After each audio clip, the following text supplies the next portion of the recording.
Hi, this is Pastor Bob. Welcome back to Student of the Word.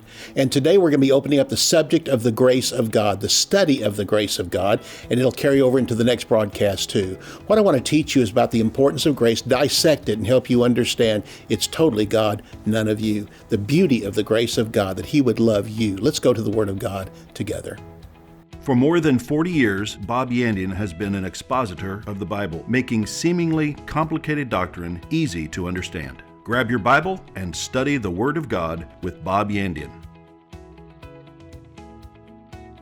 Hello and welcome again to Student of the Word with Pastor Bob Yandian. It's great to have you here today. I'm going to take a couple of days and talk about the nature of grace.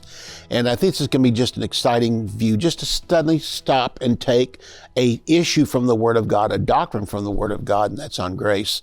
And so we've taught a lot things from other books and stuff, but this is from the book of Romans. The reason why I've chosen the book of Romans is we could talk about grace from other ones. A great one on grace is the book of Galatians, but that is people having problems in their life, and that's why they needed to understand grace. Romans is just one on the simple faith and simple grace of God, that He gave us the faith, He gives us the grace, and for us to receive Jesus as Lord and Savior. So we're just going to talk about the nature of grace, and I'm offering my book on the book of Romans. The announcer will come on at halftime, tell you how you can have a copy of it for yourself. I know it's going to be a great blessing to you. And now, listen, I always admonish you, don't just buy one copy, buy two or three, because once you start reading, you say, whoa, man, I need to give this book to I don't want them to do it. I've marked it up. I wish I had another one.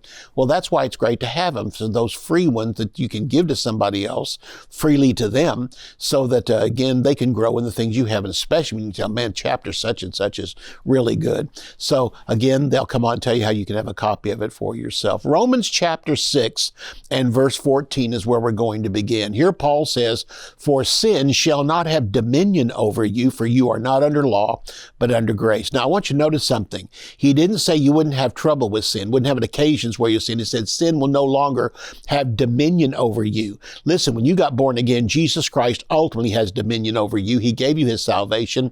He promised He would never leave you nor forsake you, and He promised you'd go to heaven. He's the one that has dominion over you, even though at the moment sin might have control in a part of your life. You can get rid of it by simply taking it to the Lord, asking Him to forgive you that sin. He's faithful and just to forgive you of your sin, cleanse you from all unrighteousness. Then you can get into the Word of God, back to the promises of God, trusting the Holy Spirit to where you're not going to do that again.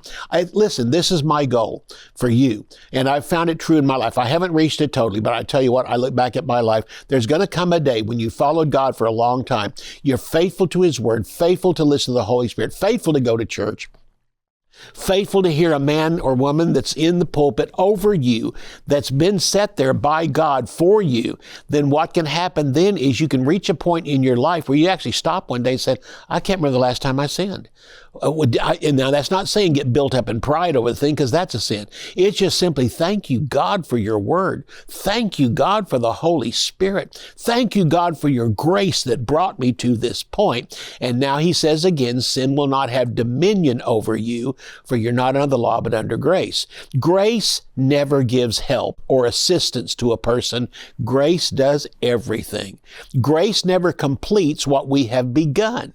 Grace sets our works aside, and then grace begins on its own new foundation. Grace furnishes all things from its own heart. Grace does not see, nor does it need a cause in a person to initiate itself. A person needs to stop looking to himself to find a reason why grace was given. It has nothing to do with you. You want to find out why grace was given? Get your eyes off yourself and look at Jesus. Talk about the author of grace, someone that didn't need to die for our sins, someone that had no reason to die for our sins. He just did it because He loved us. That is the author of grace. So there are no reasons for grace except for the heart of God, which is beyond our own reasoning or understanding. Listen, the opposite of law is not lawlessness. The opposite of law is holiness and righteousness when we understand it by grace. So the law simply was a suppression on our life, holding us down to keep us from sinning.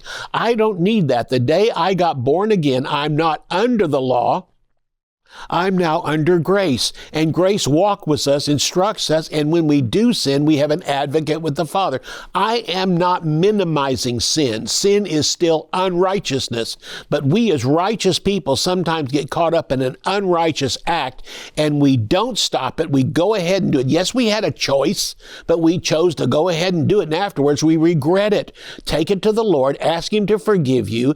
Tell yourself, quit being so stupid next time, and then follow the Lord. He'll give you power in that to where, listen, you may commit it again, and you may commit it again, but there's going to come a day you look back and say, wait a minute, I can't remember the last time I was tempted with that.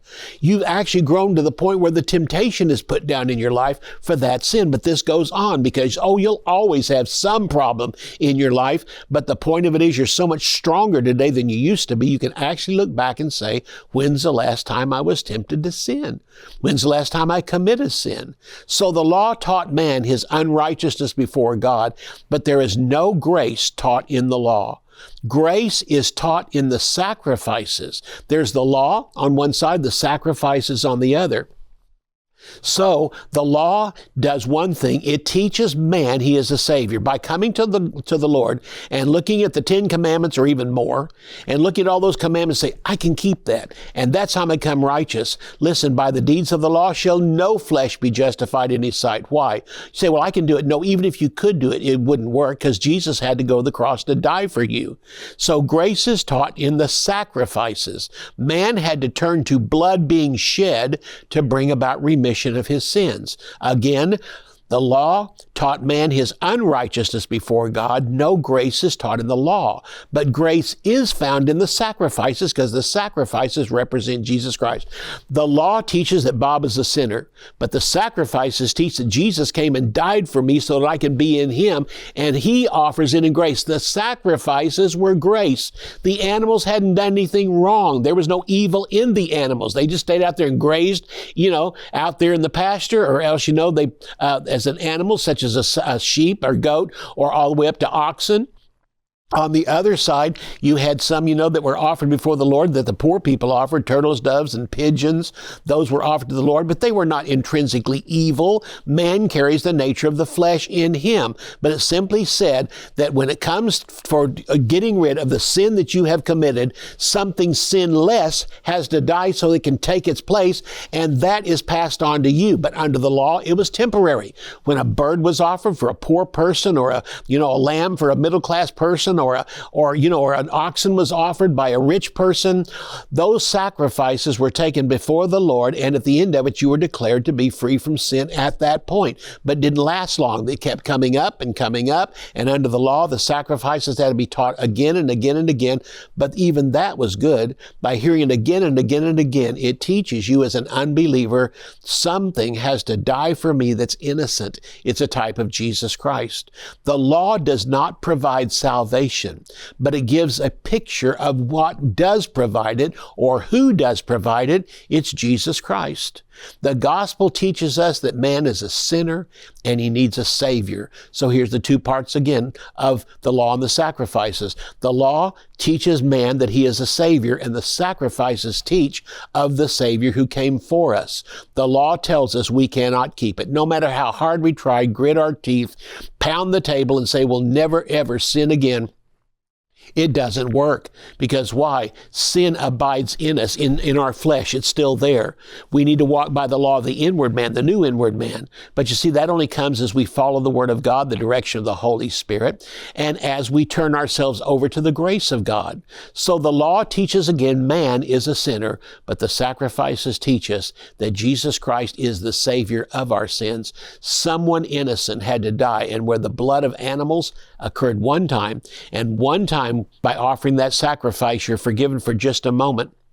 Jesus Christ came, and by receiving Him one time, we have eternal life. From that point on, we will never die. From that point on, we will not die spiritually. We will not even die naturally. The physical body might die here, but we'll receive a resurrection body one day. So, most all, those who do not know Jesus as Savior think that heaven is for the good person, the moral person. This is how the world perceives going to heaven. You ask most people, I'd say 90-95% of all people have some form, even if they're religious, because most religions, all religions as far as I'm concerned, except for Christianity, teach some form of good works. Most all people who do not know Jesus as Savior think that heaven is for the good and the moral person. If you're just a good person, you'll go to heaven. If you're a bad person, you're going to end up going to hell. But if you try hard and do good deeds, and the good deeds outweigh your bad deeds, then you'll go to heaven. This is the thinking of the world. Here's what it comes back to. If any of these views were true, if a good person goes to heaven, if a bad person goes to hell, but if you try hard and your good deeds outweigh your bad deeds, there's three different views. If any one of these views are true, then why did Jesus have to die? There is none righteous, no one that's righteous, no, not one, for all have sinned and come short of the glory of God. A righteous person needed to shed righteous blood to save the unrighteous. That's Jesus Christ. Going to heaven is substitution, the righteous for the unrighteous.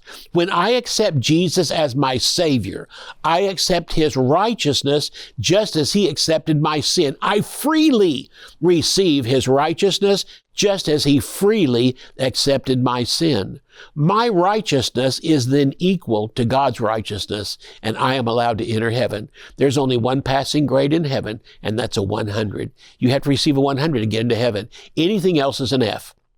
100 is an A, 99.9999 is an F. Anything below 100 is an F. And you might say, well, oh goodness, then who gets to go to heaven? Jesus is there because He has 100 on His test, and He's the only one who ever made a 100. And if you'll accept Jesus as your Savior, He will give you His grade. Only one nation was given the law. Jesus' blood was given to all nations. I want to say that again.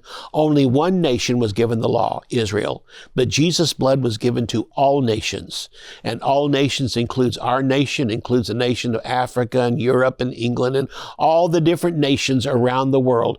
We're finding out the blood of Jesus Christ was given to all of them. But the law itself was only given to one nation, Israel. The wording of Scripture excludes all Gentile nations from being given the law. The opening words of the Ten Commandments say this, that the law was given only for Israel. I am the Lord your God, who brought you out of the land of Egypt, who brought you out of the house of bondage. And then one of the commandments says, you shall have no other gods before me. In each case, He's talking to the nation of Israel. Why did God give the nation of Israel the law? The purpose of the law and the sacrifices that was given was now they would have the message of salvation to be given to the nations. It was evangelism, and God chose that one little nation to take it to the rest of the world. They weren't to take the law to the nations. They were to teach what the law said, what the law instructed, and that is you're a sinner and you need a Savior. The message then is the message now. I hope it makes it easier for you. I'll see you right after the break, and we'll continue on from here. Romans New Testament Commentary is a verse-by-verse teaching of the book of Romans from the personal study notes of Pastor Bob Yandian. In his letter to the Romans, Paul clarified the principle of justification and whether it is by deeds of the law or by the work of God. Paul reveals that the law has never been a means of salvation and that faith has always been the means of spirituality regardless of the dispensation. This epistle also helps us to understand how we may gain victory over the flesh. If we as believers walk according to our new nature, the inward man, we are controlled by the Holy Spirit and not the sin nature. To order Romans New Testament Commentary, visit our website at bobyandian.com. Theology Simplified is a practical guide to foundational biblical truth. Basic doctrines are not difficult, but easy to understand. They often become disguised as complicated or deep-sounding words, but the definitions are simple. Pastor Bob makes complex theological concepts clear and practical. 8 crucial doctrines are demystified: redemption, justification, sanctification, reconciliation, predestination, election, propitiation, and glorification. These 8 precepts, essential for all believers to understand, come to light as you read and arrive at a deeper understanding of the finished work of Jesus Christ. To order Theology Simplified, visit our website at bobyandian.com. Bob Yandian Ministries is training up a new generation in the Word of God. Because of your generosity and faithfulness, This teaching ministry is able to change countless lives. You will never know until you get to heaven how many people received Jesus, were filled with the Holy Spirit, healed, or found God's will for their life through your support and prayers. If you would like to become a partner with Bob Yandian, visit our website at bobyandian.com and click on Partnership. The book that I'm offering on the book of Romans is laid out in this direction. The opening chapters 1 and 2 and 3 give us the problem, gives us man's problem, gives us the fact that man is born fallen, commits sins because he's a fallen being. But chapter 4 starts the beauty of what Jesus did for us. It all began somewhere back in chapter 3 as we had gone into chapter 4. But basically the first 3 chapters define the problem. Man is a sinner and needs a Savior. Chapter 4, Jesus is our Savior and has always been the Savior. I don't care, listen, not just for the church age. They were saved by putting their faith in Jesus Christ in the Old Testament. They called him Jehovah. We call him Jesus, but we found that out. So again, we find out here when the law was given, as we ended the first half, only one nation was given the law, and that is the nation of Israel. So one nation was given the law, but Jesus' blood was given to all nations. What a wonderful thought. Again, one nation was given the law, but Jesus' blood was shed for every single nation. The law was given to only one nation, that's Israel. In fact, the wording of Scripture excludes all Gentile nations from even being in the law, and I'm talking about the wording of Scripture when the law is given. The opening words of the 10 Commandments tell us the law was only for Israel, not for the rest of the world. I am the Lord your God, who brought you out of the land of Egypt, who brought you out of the house of bondage. And then in the opening sins that are mentioned there, and again, what God demands, you shall have no other gods before me, and you is Israel. And believe me, they were going to be tempted from that time on. They had just come out of Egypt. They saw the power of heathenism there, and they fell for it so many times after that. And the law simply says here again, no, you have to have God before you. Listen, even back then, the premise for keeping the law came back to this: obedience to God's word, dependence on his love and grace, and dependence on the power of the Holy Spirit. We have the same thing today. And it's even more powerful today because, again, Israel, that back then was before the law. We are living on this side of the law. Israel back then was before the cross. We are on this side of the cross. Even though the law still exists today, the cross has separated from us from its power. Oh, it's still there, but now since God has separated from me its power, he's given me the power now to obey and keep the law. Only a Christian with God living in him and Christ living in him can maintain and keep the law. So that's why it's been given. And again, there is a group that can. Back in the Old Testament, again, those who accepted the Lord, walked in that righteousness, and followed the word of God were the ones who kept the law more than anybody else. The New Testament teaches us the same thing, and that is the law was given only to Israel, and that's why we don't have it in the church today. We can teach about it, we can learn from it, we can be instructed from it, but we are not under it anymore because we've been born again, received Jesus as our Lord and Savior. So the New Testament also teaches the same thing, and Paul brought this out so often. He said, before faith came, we were kept under the law. We was Israel. The law was our schoolmaster to lead us to Christ. Now listen, if you go and you're not a Christian and you have not accepted Jesus, but you go and start trying to keep the law, you'll fall into the same trap they did. The power of the law without Jesus Christ is you cannot keep it. Oh, you can for a while, but you cannot sustain it. So Paul said again, before faith came, we were kept under the law, we as Israel.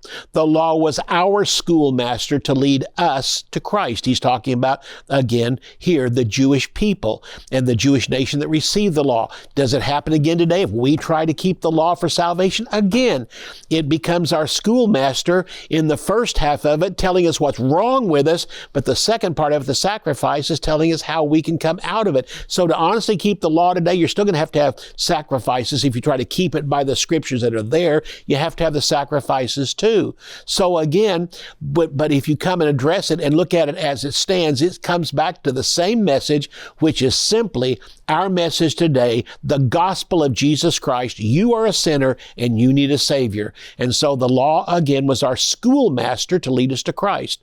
The law taught us we needed a Savior, and the law also pointed to the one that can save us, and that is Jesus Christ. So all those animal sacrifices back there were types of Jesus, but when the true one came, the righteous one came, the Son of God came and died for us, all sacrifices could be put away. So this doesn't mean it isn't necessary for a standard for a nation of law and morality isn't needed. Just never before God for salvation. I want to bring that out. Is it all right to post the 10 Commandments? Yes, it's a standard for law and morality and keeping law and morality. All right, do we have systems of forgiveness? Yes. Do we have systems for those who will not quit, committing crimes? Yes, they go to prison. But just never before God for salvation. What I'm saying is, it's fine for a nation. It's fine for a nation to walk under. It's fine for the 10 Commandments to be put in here, but don't preach it to a sinner that this is what will take you to heaven. It's never before God for salvation, the law. The law, again, if you go back to it and look for what it stands for, is the message of salvation, and this is what they were to do. Isaiah chapter 52, how lovely on the mountains are the feet of them. This is Israel, who bring glad tidings. That's the Old Testament word for the gospel, good news, who bring glad tidings of good things. And that's how a person got saved, by putting their faith and trust in the Lord that it spoke of. Ephesians chapter 2 and verse 13 says this, in Christ Jesus, you who were once far off have been brought near by the blood of Christ. Israel was near, and all Gentile nations were far off. What am I saying? In the Old Testament, Israel was the closest to salvation because they had the God that created them. They had the God that led them, the God that empowered them, the God that caused miracles for them, and they were to follow that law because it came from God. No other nation was given to them the law. So then this verse of Scripture, Ephesians 2, I love the way that it is talking. It says there's a group that was near and there was a group that was afar off. The group that was near or close was Israel. The ones that were afar off were the Gentile nations. But listen, just because Israel was close didn't mean they were in. They were close to the front door. They needed to walk in, and the others were further and further away. Jesus died for all nations, Israel who was near or close, and all other nations who were afar off. That means as a Gentile, I was afar off. You might be, I'm an Armenian. I mean, there may be other nationalities that are watching right now. You were afar off. All those other nations were far off. Israel was the closest to it, but because they were close didn't mean they were in, and that's the problem that Israel faced. They thought because they were Jews, they were special. They thought they were automatically saved because they were Jews. All of the rest of us were not, and those who truly understood would take the essence of that and realize, if salvation is given to me who is close, I was so close, a Jew living right here, here's the temple, here's all the sacrifices, all these things that are done. I'm living here doesn't mean I'm automatically in. I have to accept the Jehovah that's coming, that's going to die for me, that all these sacrifices are teaching of. And once they did that, they were obligated to now take that message to those who were afar off. And believe me, there was great revivals in the Old Testament. Israel took the revival. The book of Isaiah, tremendous things happened there as Israel, during the time of Isaiah, and especially Isaiah himself and others, took the word to other nations, but as a whole, the nation of Israel was going downhill. Once Jesus died, all nations and all races were brought together to the foot of the cross, so near to salvation. But it comes back to this: near or close doesn't mean that you're in. Though Israel was near and had the promises and had the covenants and had the prophets, they were not righteous. It's kind of like people today going to a good church means I'm now in. I'm going to heaven because I'm going to church. And people often ask, do you think you're going to heaven? Oh, I was raised in church. I was raised in church. Well, listen, church just means you were near. It doesn't mean you were in. You can go to a good church and never receive Jesus as Lord and Savior. I'm going to heaven one day, and I had a church, a big church, quite a few thousand that attended. The point of it is I'm going to go there and find out, hey, so-and-so's not here. I thought for sure they'd be here. No, they really never accepted Jesus. They thought because they attended that church and the Holy Spirit's presence was there and you preached the Word of God, they were just automatically in. No, they were close. They were not in. Going to church does not mean that you are in. It simply means, again, you're close. Yet, on the other hand, There's Christians that accept Jesus but don't go to church. So finding Jesus and going to church now means you're in, but you're not close. If you find Jesus and you don't go to church and you don't grow much in the things of God, it means you're now in. All right? And so God wants us to be both in and close. What does that mean? God wants you to be saved, and He also wants you to attend a good church. He wants you to be a studier of the Word of God, have daily fellowship with Him, pray in the Spirit, all these things so you can not only be in the kingdom of God, you can also be close to the presence of the Holy Spirit and close to other believers that are there. To get into heaven, all you need to do is receive Jesus Christ as Lord and Savior. That puts you in. But then after that, God wants you to be a disciple of Him. That is for down here on earth. Discipleship doesn't take you to heaven. It can reward you in heaven. But what God wants you to do is now become a witness for them. Jesus said to the crowds that were around, and He's speaking to them, said, now, to those who have just accepted me, if you continue in my word, then are you my disciples indeed, and you'll know the truth, and the truth will make you free. You can be free from the power of sin by walking in the word of God, the power and presence of the Holy Spirit, trusting in the Lord at all times. That will keep you from sin. But even if you do sin, and you probably will, as a Christian, there'll be times you'll fall flat on your face. Take it to the Lord. He's faithful and just to forgive you if you'll ask Him and remove all unrighteousness from you. I like to think of it this way. Because the Jews were near doesn't count. Near is only good in horseshoes, not in eternal life. So it comes back to this. The law was not given to any nation except to Israel. It wasn't given to Egypt, and they were in captivity there. It wasn't given to Babylon. They were in captivity there. It wasn't to Greece or to Rome. World empires existed at that time. And close to the end of the time Jesus was here and went to heaven, Rome began to persecute Christians at that time. I can tell you this, the law was not given to any nation. It wasn't given to the United States. It was only given to Israel. And these nations were not given the law because they were heathen and could not have kept it. So they were not given the law for those reasons. Only a nation which had a history with God, trusting in Him, and looked for the power to obey the law could possibly keep it. Notice this, Israel couldn't keep it, but they were so close to the Lord that God said, if there's any nation's going to get it, I'm going to give it to you. You might understand it more. Yet Israel, when given the law, was in carnality and pride. They pridefully said, give it to us. We can keep it. They should have said, we can keep the law if you'll help us keep it. He would have asked them to put their faith in Jehovah, Jesus Christ, and everything would begin to turn around their life. I still say this and come back to it. Romans teaches us that, listen, by being saved, we accept Jesus Christ as our Lord and Savior. From that time in, as we begin to grow in Him and begin to mature in Him, He gives us the power over sin to walk free from it. Again, like I said, I had to stop and think sometimes. When's the last time I said, I can remember, I can probably pull it out and force myself to remember it, but I go longer now before sin comes up in my life, or else, I'm tempted to sin. I can say this, walking with God has its rewards, tremendous rewards, by walking in my relationship and my fellowship with Him. We're going to continue next time talking about the grace of God that brings us into the life God is looking for. I'll see you next time.